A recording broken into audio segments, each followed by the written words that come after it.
दोस्तों नमस्कार, बहुत बहुत स्वागत है आप सभी का प्रवचन डिजिटल पर। मैं हूं आपके साथ विजय रावत। आज हमारे साथ खास बातचीत के लिए मौजूद है यूकेडी के प्रवक्ता पंकज पैनुली जी। पंकज पैनुली जी से हम बातें करेंगे राजनीति को लेकर, लेकिन उससे पहले एक सवाल है कि आप आम आदमी पार्टी में रहे हैं, 5 साल आपने बिताए हैं, तो 5 साल बाद आपका आम आदमी पार्टी से ऐसा क्या कारण रहा कि मोह भंग हो गया? तो आम आदमी पार्टी से मोह भंग होने का सिंपल सा एक कॉज है। नॉट ओनली आम आदमी पार्टी बट बीजेपी, कांग्रेस और वो जब आम आदमी पार्टी नहीं बनी थी तो हमें एक नई सोच थी, नई ऊर्जा थी कि हमारा उत्तराखंड में भी वही विकास होगा और उसी स्थिति से हमारा उत्तराखंड विकसित होगा जिस तरीके से दिल्ली हो रहा था। तो पहला एक टर्म जब हमने देखा तो उसमें हमें लगा कि चलो कोई बात नहीं, नेक्स्ट टर्म हमारे यहाँ पे अच्छा होगा। तो 2017 का जो इलेक्शन लड़ना था आम आदमी पार्टी ने वो नहीं लड़े यहाँ पे, जिससे कि क्या है, एक तरीके से छलावा था उत्तराखंड के साथ। और विजय भाई सिंपल सी चीज ये है कि आप अगर शतरंज का गेम देखें उसमें सारे आपके अपने होते हैं। बीजेपी कांग्रेस में भी जो मुख्यमंत्री, जो मंत्री, जो विधायक, वो सारे हमारे हैं। इवन ग्राम प्रधान तक हमारा होता है, लेकिन उन्हें चलाता कौन है? दिल्ली से। और मौसी कितनी भी अच्छी हो, मां से अच्छी नहीं हो सकती, ये समझने में हमें थोड़ा टाइम लग गया। और यूकेडी मां है उत्तराखंड की, क्योंकि यूकेडी ही पहली पार्टी है जिसने उत्तराखंड इस मां की याद 20 साल बाद कैसे आई? 20 साल बाद नहीं, देखो राजनीतिक तौर पे हर कोई सक्रिय नहीं होता है। जब अन्ना आंदोलन आया, एक मूवमेंट आई, एक वेव आई देश में कि बदलाव हो सकता है, तो अन्ना आंदोलन से हम इससे जुड़े। उसके बाद भी मैं आम आदमी पार्टी में नहीं आया, मैं काफी टाइम के बाद आम आदमी पार्टी में आया।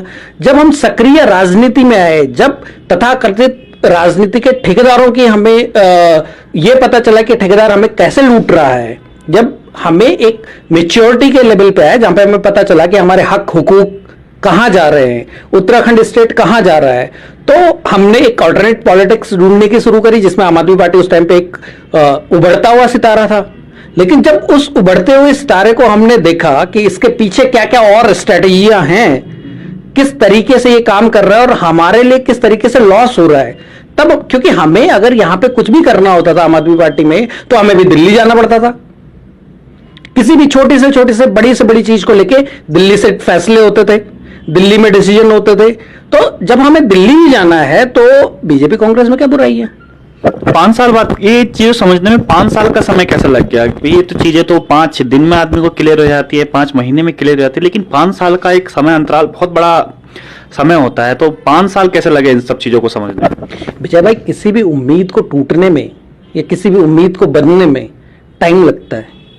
आप अगर आज पर्वतजन में काम कर रहे हैं, आप यहाँ की कुछ अच्छाइयों को देख के काम कर रहे होंगे, आपको उम्मीद होगी। आप ऐसा तो नहीं होगा कि आपकी मन की एक बात नहीं हुई आप छोड़ के भाग जाओगे, 2 बातें नहीं हुई छोड़ के भाग जाओगे। एक श्रृंखला होती है, एक प्रॉपर टाइम ड्यूरेशन होता है, प्रॉपर टाइम फ्रेम होता है, क्रोनोलॉजी होती है किसी भी चीज के होने की। तो वहां तक पहुंचने में उम्मीद थी, बदलाव था, क्योंकि वो इटसेल्फ अ पार्टी, आम आदमी party itself a party which makes change, जो बदलाव करती है। तो हम भी वही सोच रहे थे कि क्रांतिकारी थॉट है। क्रांतिकारी में जब देखो, क्रांतिकारी को मरने में ना बहुत टाइम लगता है, तो क्रांतिकारी थॉट्स को खत्म होने में टाइम लगा, फिर एनालिसिस करा कि यार हम तो गलत जगह आ गए, अब नया रास्ता कौन?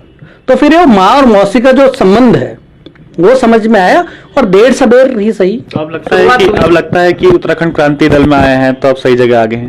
देखो, माँ हमेशा माँ होती है, तो माँ से आप कभी भी बेटा कितना भी नालायक हो, माँ कभी भी उसको पनिश नहीं करती है, डांटती भले बाहर से। तो वैसे ही उत्तराखंड क्रांति दल माँ है उत्तराखंड का। और सबसे बड़ी चीज क्या है कि कोई भी फैसला हमें दिल्ली नहीं जाना पड़ेगा।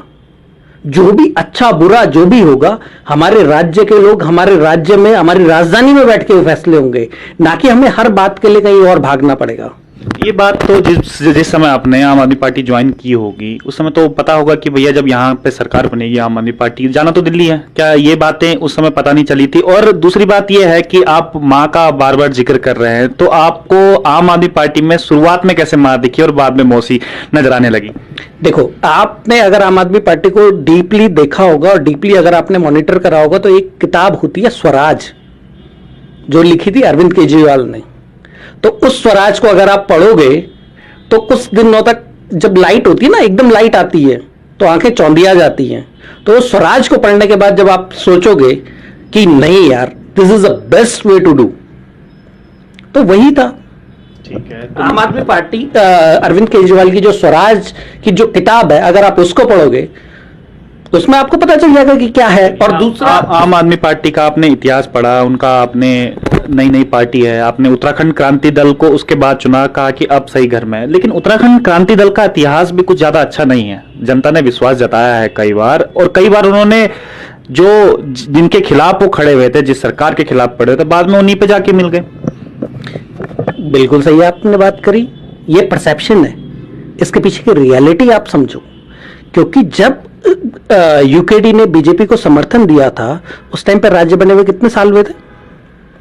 और जब आप, अगर आप पीछे जाओगे उत्तराखंड आंदोलन के टाइम पे, तो जब भी हमने यूपी या दिल्ली में ये बोला कि हमें अलग राज्य दो, तो उनके क्वेश्चन क्या थे? खाओगे क्या, पहनोगे क्या, चलाओगे कैसे? उसके जवाब में एक नारा बहुत प्रचलित हुआ था उत्तराखंड आंदोलन के टाइम पे, कोदा जंगोरा खाएंगे, उत्तराखंड बनाएंगे।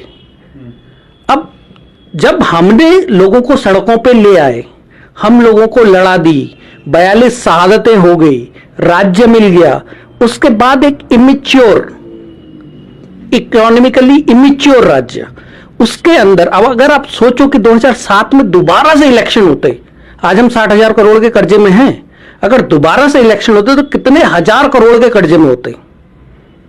दूसरी बात, वही जो मैंने शतरंज की आपको बात बोली, दूसरी बात क्या था?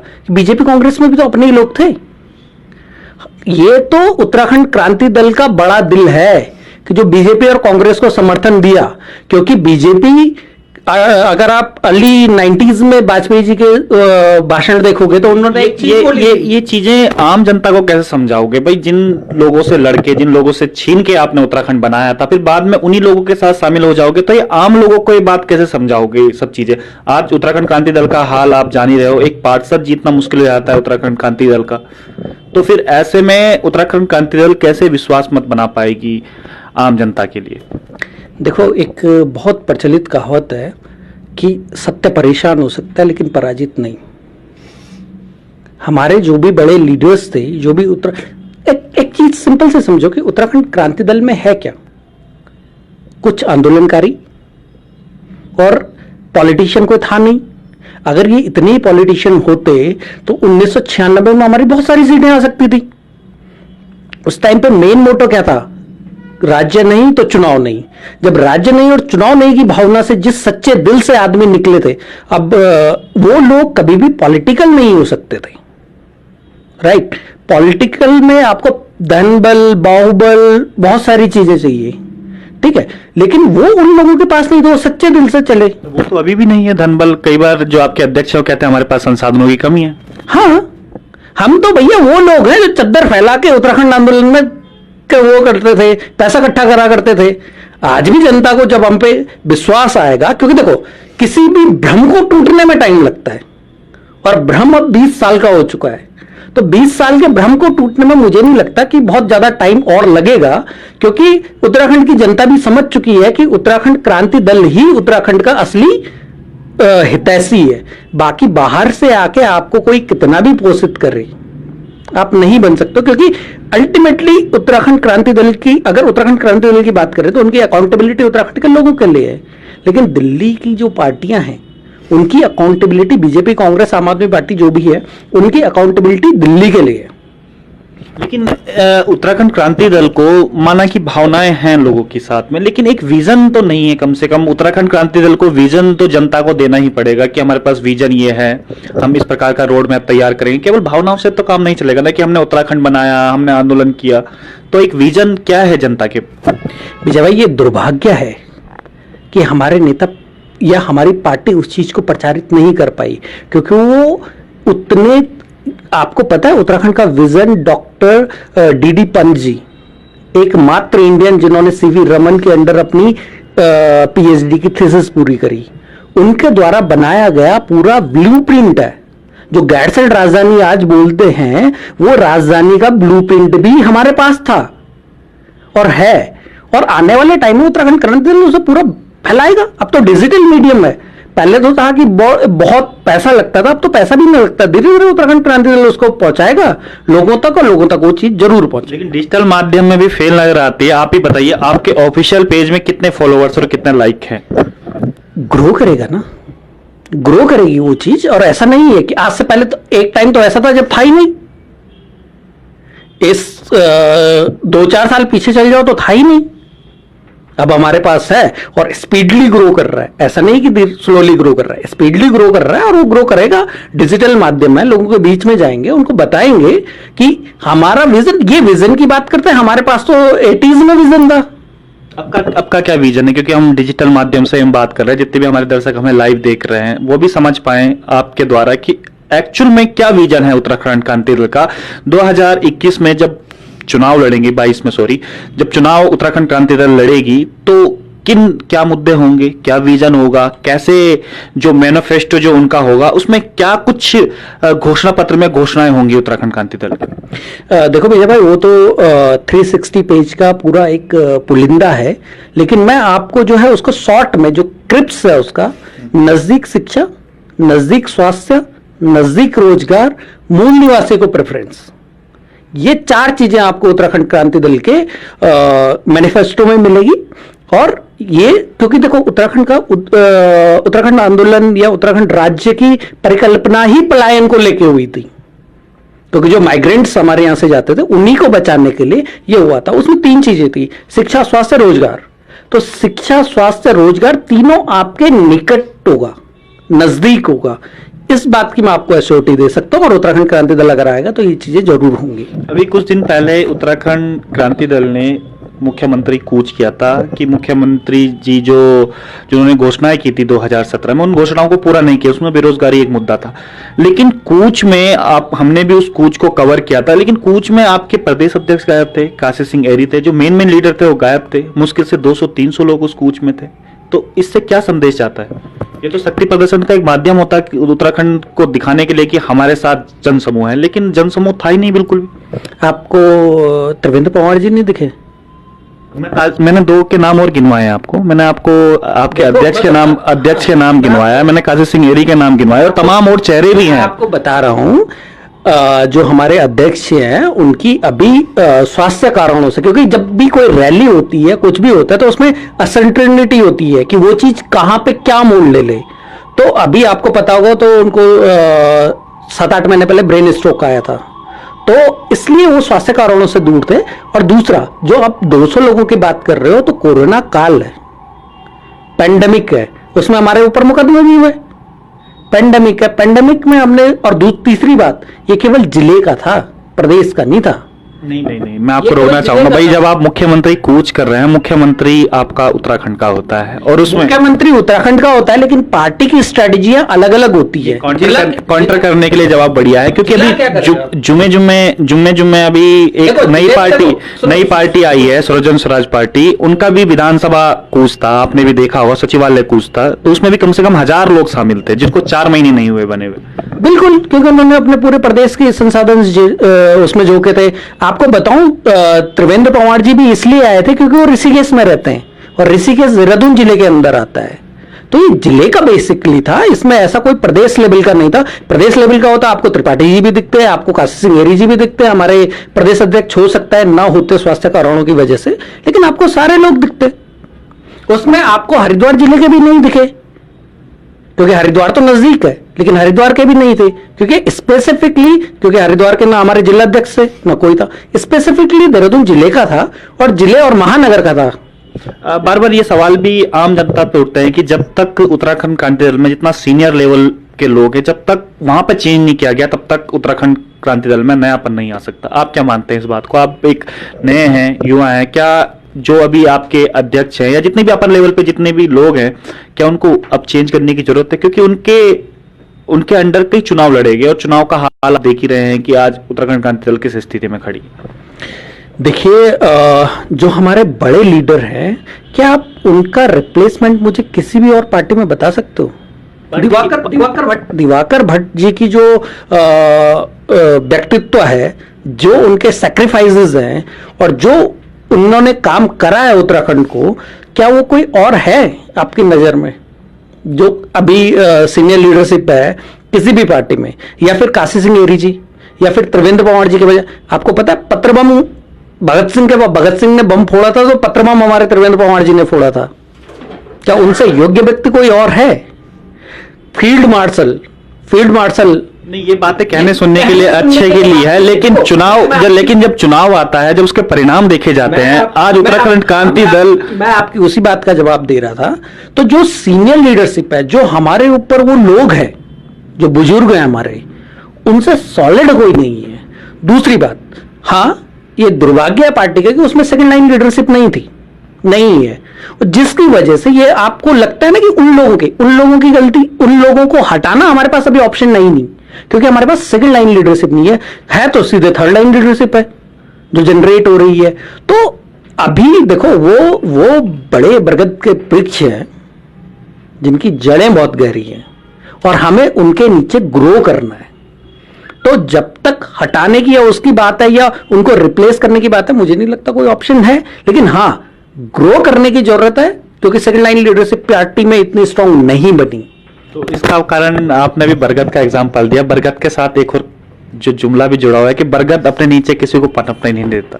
तो क्या यही कारण है कि जो आपने सेकंड लाइन की बात करी कि भाई सेकंड लाइन अभी नहीं आई है, तो क्या उन्होंने पनपने नहीं दिया जानबूझ के? नहीं, देखो सेकंड लाइन लीडरशिप जो थी हमारी, आप बीजेपी कांग्रेस में ज्यादातर लोगों को देखेंगे जो यूकेडी से गए हुए हैं, जो सेकंड लाइन लीडरशिप थी वो वहां पे डिसॉल्व हुई। और दुर्भाग्य है, मैं तो कह रहा हूं ये यूकेडी का दुर्भाग्य है कि सेकंड लाइन लीडरशिप हमारी इतनी स्ट्रांग नहीं है। लेकिन जो थर्ड लाइन दिख रही है, जो यूथ आ रहा है, जो नए लोग आ रहे हैं, अब बहुत सारे लोग नए जुड़ रहे हैं हमारे से। अभी परवजन से ही हमारे सेमवाल जी जुड़े हैं, उनसे बड़ा डायनेमिक है कोई? या बहुत सारे लोग और जुड़ रहे हैं जा भी रहे हैं आपके साथ। गणेश भट्ट का मैं एग्जांपल दूंगा, इतने सालों से थे, 2 साल से थे गणेश भट्ट 2 साल से थे, 2 साल से ज्यादा के नहीं थे। और दूसरी बात है कि जहां आपकी आइडियोलॉजी मैच करती है आप वहां अच्छा काम कर सकते हो। क्या कारण मानते हैं आप? तो आप एक यंग हैं अभी, आपने भी राजनीति देखते हुए आ रहे हैं, आप आम आदमी पार्टी में रहे, अब यूकेडी में, तो क्या कारण मानते हैं कि भाई अगर देश भर की हम बात करें तो क्षेत्रीय पार्टी बड़ी स्ट्रांग है, लेकिन उत्तराखंड में आके क्षेत्रीय पार्टी फेल हो जाती है? क्या कुछ कमी है? कुछ कमी तो रही होगी उत्तराखंड क्रांति दल में, जो आज के टाइम में जो उत्तराखंड के ही लोग इन्हें नहीं पूछ रहे हैं, जिन्होंने उत्तराखंड बनाया, जिन्होंने आंदोलन किया, क्या कारण मानते हैं? देखो, राजनीति और आंदोलन 2 अलग अलग रास्ते हैं। दिवाकर भट्ट जी अक्सर बोलते हैं सड़कों के रास्ते जेल को जाते हैं और गांव के रास्ते सत्ता को जाते हैं। दिवाकर भट्ट जी का जो अपना एक्सपीरियंस है वो ये चीज बोलते हैं। तो उसका मतलब ये होता है कि जब उत्तराखंड की लड़ाई लड़ी गई तो उत्तराखंड क्रांति दल सड़कों पे था, बीजेपी कांग्रेस गांव में थी, जिसकी वजह से उनको सत्ता में एज मिला। दूसरी मैं आपको बात बताऊं, आप स्वतंत्र भारत का कोई भी ऐसा एक आंदोलन बता दो जो सफल हुआ। अन्ना आंदोलन फेल हुआ इन टर्म्स कि जो जन लोकपाल भी लोग बनाना चाहते थे वो नहीं बना पाए। जेपी आंदोलन फेल हुआ। केवल उत्तराखंड आंदोलन है जिसने जिस चीज के लिए वो इतना तगड़ा आंदोलन करा गया और वो आंदोलन सक्सेस हुआ। केवल एक एग्जांपल है स्वतंत्र भारत के बाद। अब जो आंदोलनकारी होता है ना वो बहुत साफ दिल का होता है, आर या पार ये चाहिए। वो षड्यंत्र नहीं जानता है, वो राजनीतिक उठापटक नहीं जानता है, वो दारू मुर्गा गुटखा नहीं खिला सकता है लोगों को, पैसा दे के भीड़ नहीं ला सकता है, क्योंकि वो खुद चद्दर फैलाने वाला होता है अपने आंदोलनों के लिए। तो ये सारी जो संसाधन संपन्न पार्टियां थी उस टाइम पे उन्होंने, और मैं नहीं बोलूंगा कि उत्तराखंड की जनता ने हमारे साथ धोखा करा, बिल्कुल नहीं करा। हमें 4 सीटें दी थी, 3 सीटें दी थी, 1 सीट दी थी, लेकिन क्या था कि हमारे पास वो राजनीतिक विजन नहीं था। वो इसलिए नहीं था क्योंकि वो षड्यंत्र में नहीं आते थे। तो यानी कि जिसको षड्यंत्र आते हैं वही सत्ता में रहता है, हमेशा रहता है। तो यानी कि अगर उत्तराखंड क्रांति दल सत्ता में आएगी तो कहीं ना कहीं षड्यंत्र खेल के सत्ता में आएगी? ऐसा नहीं है, क्योंकि अब सिचुएशंस चेंज हो रही हैं। क्योंकि आप दिल्ली में भी देखोगे तो एक परिवर्तन की बयार है। आप बिहार के लेटेस्ट एग्जाम्पल उठा के देख लो, तो वो सत्ता में अब लोगों को समझ में आ रहा है जो षड्यंत्र वो कर पा रहे। क्यों? अब अगर षड्यंत्र की बात होती तो उत्तराखंड क्रांति दल में अब जिस तरीके से लोग जुड़ते जा रहे हैं, नंबर ऑफ जो आइडेंटिटीज है, नंबर ऑफ जो अपनी एक अलग क्षमता, अलग पहचान रखते हैं अपने क्षेत्र में, वो लोग जुड़ते जा रहे हैं। तो इसका मतलब है कहीं ना कहीं लोगों को समझ में आ रहा है कि ये षड्यंत्र अब और नहीं चलेंगे। हाँ, अभी तक तो था, क्योंकि धनबल बाहुबल सब चलता था, लेकिन वो धनबल बाहुबल इस बार आप दिल्ली में देखोगे, दिल्ली में अमित शाह पर्चे बांटते दिखे गलियों में, फिर भी नहीं जीते। तो ये चेंज आ रहा है और चेंज आएगा, तो उत्तराखंड क्रांति दल जरूर आएगा। अच्छा पैनुल जी, जाते जाते अब एक लास्ट सवाल आपसे पूछता हूं भाई, आपने कहा कि संसाधनों की कमी है, धन बल बाहुबल की कमी है, आपको षड्यंत्र भी नहीं आते हैं, कोई इस प्रकार का कोई विजन भी नहीं जो जनता तक पहुंचा पाए, तो उत्तराखंड क्रांति दल 22 को लेकर क्या कुछ जनता के बीच जाएगी, कैसे अपने बूथ लेवल पे अपने कार्यकर्ता वहां पे बनाएगी और जनता के पास गेट टुगेदर किस प्रकार से करेगी जब उनके पास कुछ है ही नहीं? देखो, इस दुनिया का ना सबसे बड़ा युद्ध जो हुआ था संसाधन संपन्न और भिखारियों के बीच में, राम और रावण के बीच। राम के पास खाली 4 बांदर थे, अगर मैं गढ़वाली में बोलूं तो राम के पास केवल 4 बांदर थे, और लंका में सब कुछ था, सोने की लंका थी। तो जब जनता समझेगी ना तो ये सब फेल हो जाता है। उनके पास हनुमान था, यूकेडी का हनुमान कौन है? यूकेडी में हनुमान भरे पड़े हैं हनुमान भरे पड़े हैं यूकेडी में। और जो लोग आंदोलन सफल कर सकते हैं ना, वो लोग सत्ताओं में भी आ सकते हैं। बस हर एक अच्छी चीज के लिए, जैसे कहते हैं ना, सब्र का फल मीठा होता है, तो हर एक नई चीज को आने से पहले, हर एक सुबह को आने से पहले एक रात जरूरी होती है। तो मुझे लगता है कि वो रात पूरी होने वाली है और नया सवेरा जरूर आएगा, और उत्तराखंड की जनता उत्तराखंड के सच्चे हितैषियों को सत्ता में लाएगी। मैं बार बार एक सवाल जरूर पूछता हूं उत्तराखंड क्रांति दल पर, जिनके भी मैं इंटरव्यू लेता हूं, तो क्या सिर्फ ये बोलने से कि उत्तराखंड उन्होंने बनाया है, क्या सिर्फ ये बोलने से कि हम आंदोलनकारी हैं, कि हमने उत्तराखंड के लिए बलिदान दिए हैं, शहादतें दी हैं, क्या इस कारण ही क्या लोग उत्तराखंड क्रांति दल को वोट देंगे? भावनाएं तो है लेकिन फिर भी वोट नहीं मिलते हैं। क्या कुछ नयापन की आपको लगता नहीं कि उत्तराखंड क्रांति दल को कुछ नयापन की जरूरत है? देखो विजय भाई, पहली बात तो ये बताओ कि अगर ये बोलते तो बुराई क्या है? करा है इसलिए बोलते हैं, बिना करे नहीं बोलते हैं। हम ये नहीं बोलते हैं कि मंदिर वहीं बनाएंगे। चुनाव जीतने के लिए तो बहुत सारी चीजें, मैं आगे आ रहा हूं, क्योंकि पहले तो ये चीज है कि अगर ये बोलते तो कोई बुरा नहीं है, क्योंकि हमने तो कभी नहीं बोला मंदिर वहीं बनाएंगे, तारीख नहीं बताएंगे। सुप्रीम कोर्ट मंदिर का फैसला देता और बोलता है कि मतलब हमने बनाया। दूसरी बात, हमारा विजन जो है 80s में ही आ चुका है। आप कभी उसको पढ़ोगे ना तो आपको लगेगा कि उस टाइम पे ही इतना कुछ सोच लिया गया था, और वो मैंने आपको 4 एग्जांपल दिए। आपको लगता है कि 80s का विजन 2020 में सक्सेस हो पाएगा? अरे आप पढ़ो तो सही उसको, उसमें लिखा क्या है। हर 2 ग्राम सभा के बीच में एक प्राइमरी स्कूल और ये प्राइमरी हेल्थ सेंटर, हर ब्लॉक स्तर पे एक आइडियल स्कूल, हर ब्लॉक और जिला पंचायत लेवल पे एक कोल्ड स्टोरेज या मंडी टाइप का, मंडी के संसाधन। आप पढ़ो तो उसको।